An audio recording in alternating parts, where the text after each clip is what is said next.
friends. With grocery prices rising, if you eat pork, this is a great time of the year to take advantage of those Easter sales on these hams. You see these hams sold in grocery stores usually as either shank or butt portions. I'm partial to the shank portions myself. These hams are sometimes called city hams. They are usually fully cooked, and you see down here too, it says ham is fully cooked and can be served hot or cold. So if you're making this for your Easter table or for just a meal in general, just remember that you're not technically cooking the ham, you're just heating it up, which makes it a very low stress protein to make, in my opinion. This is kind of a big ham for only 3 of us, but that's great because I can make several different meals and dinners with this ham, which is what I'm gonna do. Because it is just 3 of us, I'm not even gonna heat this entire thing up right now. I'm just going to cut some slices and heat just those. The rest of this I'm gonna slice up, break down to fit into a dish in my fridge, and I'll use it over the next few days. So I've got a nice big container of ham here, and then I don't worry about going crazy trying to get every bit of ham off the bone because we love split pea soup. That's what I'm gonna do with the bone, and all this meat will come off the bone when I make the split pea soup in my Instant Pot, and then all of that ham will go into the soup. Before I toss my ham in the oven, I'm just gonna wing it on a little bit of a glaze here. I have about a 1/4 cup of water in there, dumped a little bit of sugar in there, a little mustard, and I'm just heating that on a gentle heat until the sugar dissolves. I'll give it a taste, figure out if I need to add a little bit more sugar or mustard or whatever in there. I might have added a bit much water. If you are heating up a full ham and you want like a recipe to impress, I love Alton Brown's City Ham recipe. So good.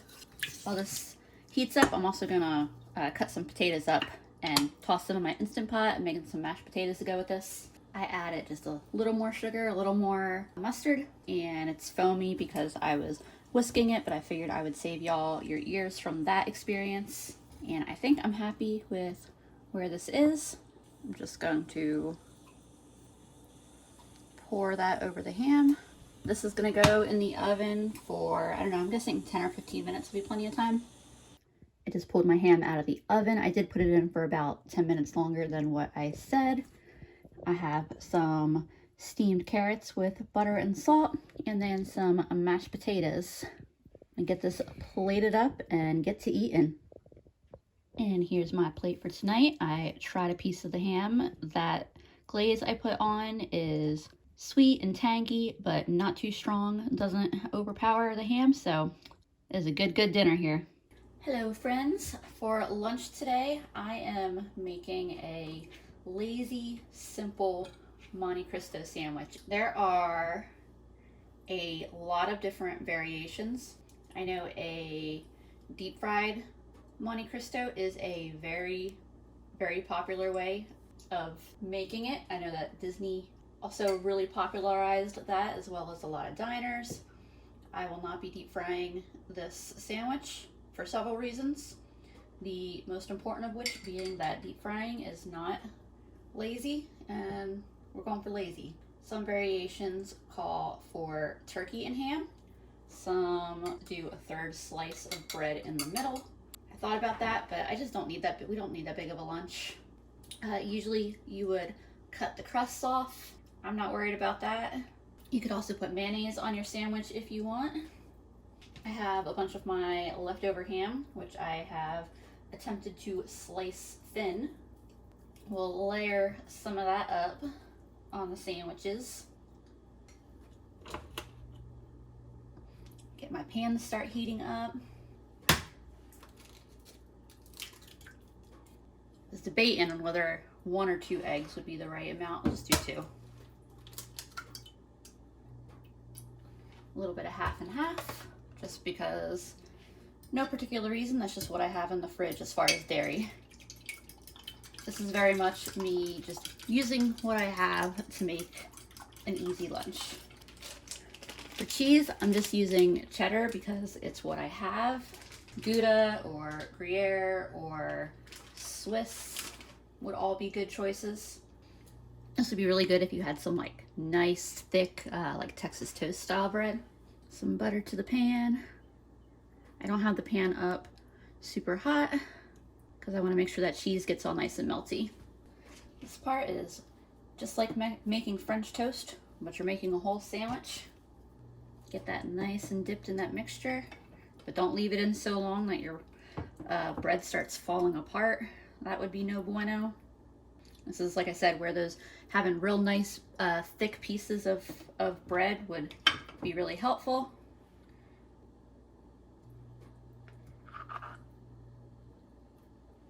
My pan is warmed up now. I hear some sizzling. This smells really good. Oh, look at that. Like I said, I could have made this a much bigger sandwich, layered that extra slice of bread in it, added turkey, whatever, but this is gonna be plenty for me for lunch. I'm gonna make a little salad to go with it. A lot of times you'll see the Monte Cristo served with jam. I think a jalapeno strawberry jam would be amazing. Have not decided yet if I'm going to have any with mine. First one's done. This next one should go a lot faster since my pan is already fully heated. All right, and that's not actually a lot of excess batter in here that I'm not using, so that's nice. Oh yeah, let that cook for just a few minutes and be ready to eat.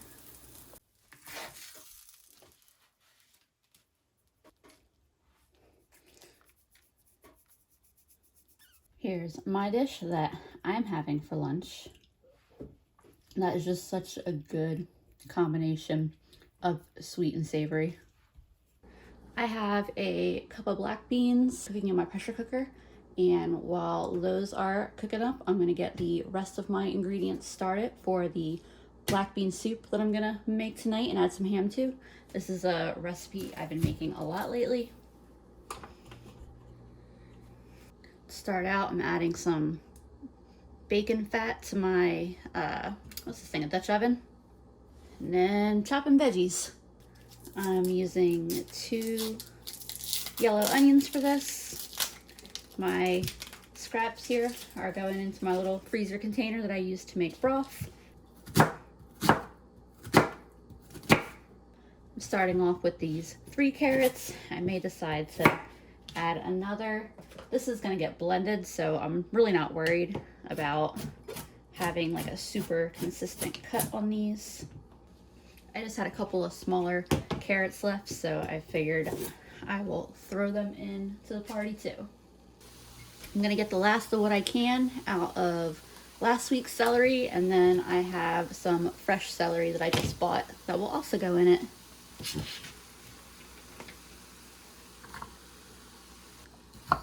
I swear I think this is one of those recipes where every time I make it, I add more and more veggies to the mix. My veggies have been sauteing for a little while now. It would have gone a little faster if I had used less, but I like veggies. What do you want? I have this jalapeno in the fridge that was getting a little wrinkly. I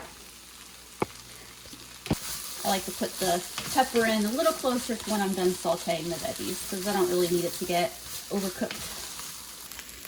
Also getting a bit of garlic in there.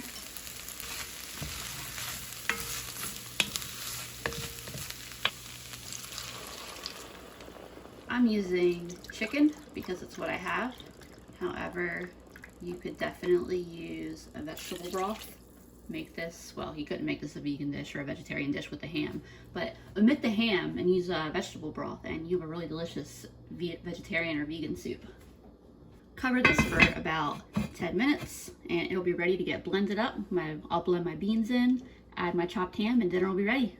You know, I was sitting here thinking, one of my subscribers, Melody, was super generous and sent me this ham flavored seasoning to try, and I think I might add one of these packets to the soup to kind of enhance the ham flavoring. If you're concerned about the sodium, I know these things do have a lot of sodium. I haven't actually added any salt to this recipe other than the chicken broth, and that was already a reduced sodium broth, so I really haven't added that much in the way of sodium. So in terms of how long is the right amount of time to cook this, really I just want to cook it until the carrots are soft enough that I'll be able to blend them. And they are for sure soft enough. I'm going to turn the heat off of this. Whichever method you use to blend, you can use a traditional blender or you can use a stick blender, an immersion blender, but whichever method you choose, make sure you're really careful. This is really hot soup.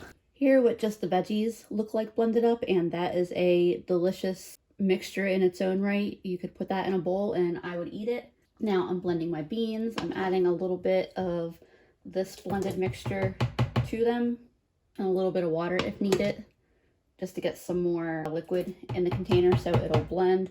If you wanted it to be really thick, you could just use a stick blender in your pot and that would blend everything all nicely together. Like I said, I just felt like using my regular blender tonight, but an immersion blender would blend everything just fine. I also wanted to mention that you could also use canned black beans. You definitely don't have to cook them from dry. So having done this a couple times now, I think that I don't know, I might just still be getting the hang of the immersion blender. I think my traditional blender gets everything a bit smoother, but I think that the immersion blender is kind of easier. I've also made this before by blending the veggies separately, the veggies and broth separately, and mashing the beans like I was making, almost as if I was making refried beans or something. And that would give it like a chunkier texture. It's not the most visually appealing soup in terms of color, but it is a delicious soup, so who cares? I'm gonna see where we're at real quick. I haven't added the ham seasoning yet. I just want to see how it tastes at this point. It's good, but a little on the bland side right now because I haven't really gone in with seasonings yet. Usually I would have added them in when I added the broth in, but I did not do that today. That ham seasoning was a winner in this. All it needs is some pepper. Like I said, a little cayenne, give a little bit more of a kick, but that is really good with that ham seasoning in it. I'm adding about a cup and a half of my ham here that I've chopped up. Doesn't need to be a ton. And chopped leftover ham will go good in almost any soup. Like a potato soup would be fantastic. Any kind of bean soup. All right, time to get this plated, bowled. Time to get this served up. Here's what it looks like all plated up. I put some cheese and chopped green onion on top. This has just really been a soup recipe that I've been experimenting a lot with. When we ate this last week, I made some homemade salsa on it and we ate it with chips. So I apologize if at any point my directions seemed a little unclear on this one. It's one that I'm still playing with and figuring out, how I like to, what my process is for making it and that kind of thing. It's a really good soup. Like just the veggies and black beans all blended together are a really, really good base for all kinds of ideas. So good. So for this next ham recipe, I'm going to be doing some cheesy ham and green onion drop biscuits. First thing I'm going to do is mix in my dry ingredients, chop in my butter, and then add the wet ingredient. I've got my oven preheating to 450, and I'm gonna make these on my little cast iron griddle here that I have greased. I'm doing about a cup of flour, a half tablespoon of baking powder. I'm gonna throw in a little bit of sugar. These are savory biscuits, but I'm still gonna put in a half tablespoon of sugar in there. A little bit of sweetness to enhance the savory. My butter is salted, by the way. If I was using unsalted butter, I would be adding a bit of salt. So I cut up my butter to get it started here. It is cold butter. This can be done with a fork. It can be done with one of those fancy pastry cutters. I'm just going to use my hands to kind of work the butter into the the dry ingredients. Now that I've got a nice shaggy butter and flour mixture, I'm going to add in my half and half. I'm going to do a little less than half a cup, and I can add more if it seems like the dough needs it. I'm just mixing this all up in the bowl for a little bit of ease. So I'm kicking myself a little bit here because I should have added these ingredients before I added the milk. I don't know if y'all do that when baking, but I'm definitely the kind of person who forgets what order I'm supposed to add ingredients, and usually it works out. So, you know, hopefully this will work out. I'm just gonna kind of try to gently fold them in with my hands without overworking my dough. Since my hands are already a mess anyway, I'm just gonna use them to pinch off my dough and drop it onto my pan. I'm just gonna try to get these even sizes so that way they will cook evenly. Here's how these are looking. I'm gonna get them in the oven. I'm gonna put them in for 10 minutes and check on them and put them in for up to 5 more minutes depending on how they're looking. This is at 12 minutes of cook time. I think they should be good. They're browning on top, brown on bottom. They smell really good. This cast iron pan is gonna hold in the heat for quite a while, so I'm transferring them to a plate. They look like they cooked up really nicely. I was worried that adding the ham and the cheese and all that at the end was gonna overwork the dough, but it looked like it worked out. And who knows, maybe a lot of y'all are like, Lisa, I always add in my ingredients after the milk. In which case, good to know it works out.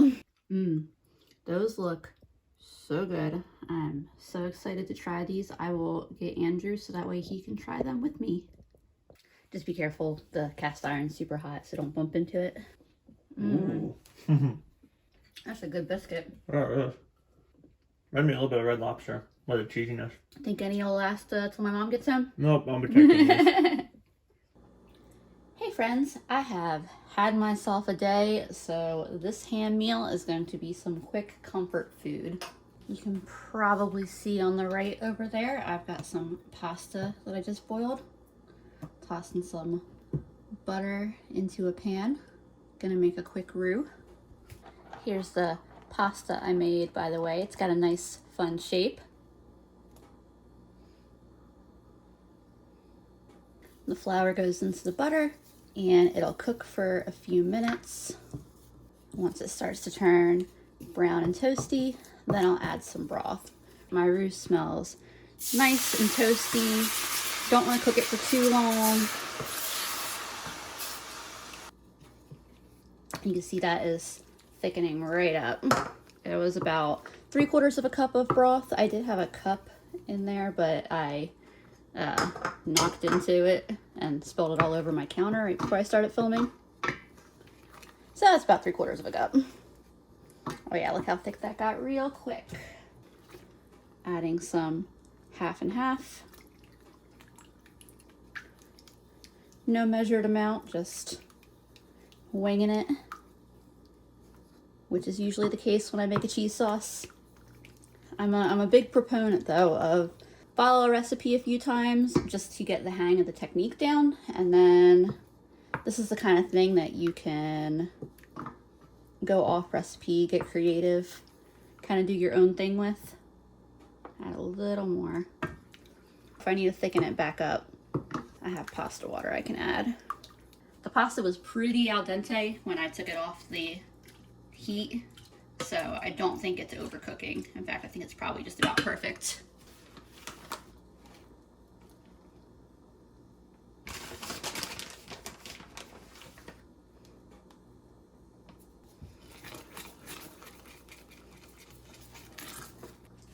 In a minute or two, I'm gonna add in some of this baby spinach I got. You can see there's a $3 off tag there. I think I paid $2 for this whole thing. Now, last time I did a cheesy pasta sauce, y'all told me that a little bit of mustard was the way to go.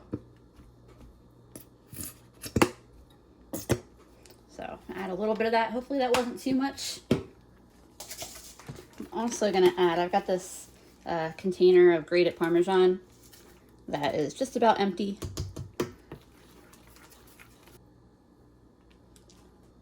I think I would do just a hair less mustard next time, but I do see what y'all mean, and actually I think it's gonna go pretty well because we're putting the ham in it. Before this gets too thick, I'm gonna add my spinach in. I chopped it up because while I like cooked spinach, I don't like big globs of slimy cooked spinach leaves, but if I chop it up, I love it. We can call it healthy now, right? I'll add in my ham. This is all the ham I have left that is not going in the split pea soup. I popped it in the microwave for a minute just to kind of get it started on heating up, so I wasn't putting a big wad of cold ham in the pan, but it could probably use just a minute to heat up a little more. I'm just tossing in a little bit of Italian seasoning and a little bit of black pepper. Mix all the pasta in. I swear, I always feel like I'm always worried that I'm not making enough pasta, and then once I add it into whatever I'm cooking, I'm like, oh wow, that was a lot of pasta. Turn the heat off of that. Get a little taste test going on there. That is really nice. It's not too heavy of a sauce. So I was thinking, by the way, this would be really good, I think, with a can of tomatoes in it. I'm not gonna bother putting a can of tomatoes, but like if you wanted to beef up the veggie content, can of tomatoes would be perfect. I'm also excited for in a few weeks when all the herbs I have planted for the spring come in. I can put some fresh herbs in this, and that would also, I think, really just take it up to the next level. This did not take long at all to put together, and it is just what I needed today. Hey y'all, it is split pea soup night. I cut out the veggie cutting part of this because it pretty much was the same thing as in the black bean soup portion of the video. The only difference is that I won't be blending these veggies, so I did put a little more care into the size that I wanted them to be in my soup. I know I have at least one other video that features split pea soup. That is my kitchen scraps video. There are definitely other things you could do with a ham bone, but it would make me not very popular in my house if I dared do anything other than split pea soup with it. So that's what we're doing. Which is funny because before I started making split pea soup, none of us, not one of the three of us, thought that we liked split pea soup. This is our last ham meal from the ham. I'm looking forward to eating something else at this point. These ham meals have been very delicious, and there's still a lot more that I could have done, but I'm ready for some chicken or something, you know? My veggies have all been sauteing for a little bit. They are ready to go in my Instant Pot. I could make the whole thing in the Dutch oven here, but I just love how it turns out in the pressure cooker. I'm adding 2 cups of broth to my Dutch oven here. Mostly just because that's going to make it easier to pour into the pressure cooker. I had put my ham bone in the freezer to help keep it fresh since I knew that was going to be the last thing I was making. Hopefully it fits in my pressure cooker. It should, because it was only a 7-pound ham. But yeah, that'll work. I'm still haunted by the time my ham bone was too big and I had to hack away at it. Next up are my split peas, which I have rinsed.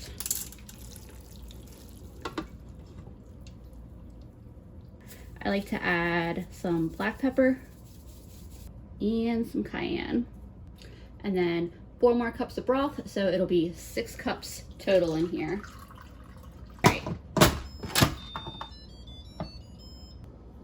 I cooked this under high pressure for 15 minutes, let it natural release for 10, technically 14, but the goal was at least 10 minutes, and I'm going to quick release the rest. Pressure is released, so I will open the lid, and then using tongs, very carefully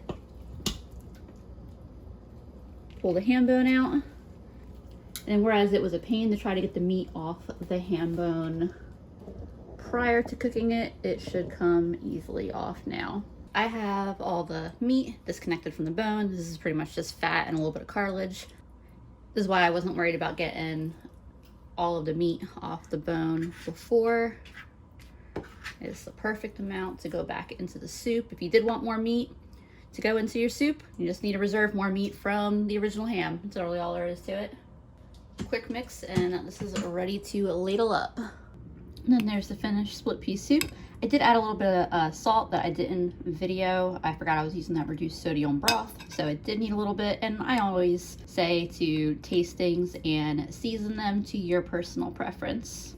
So that wraps up all the ideas for this ham. Who knows, there could be another ham in the future. Not too soon though, because I'm about hammed out. Let me know what your favorite way is to use up leftover ham. I would love to hear it. I hope y'all are eating good, and I will see you next time.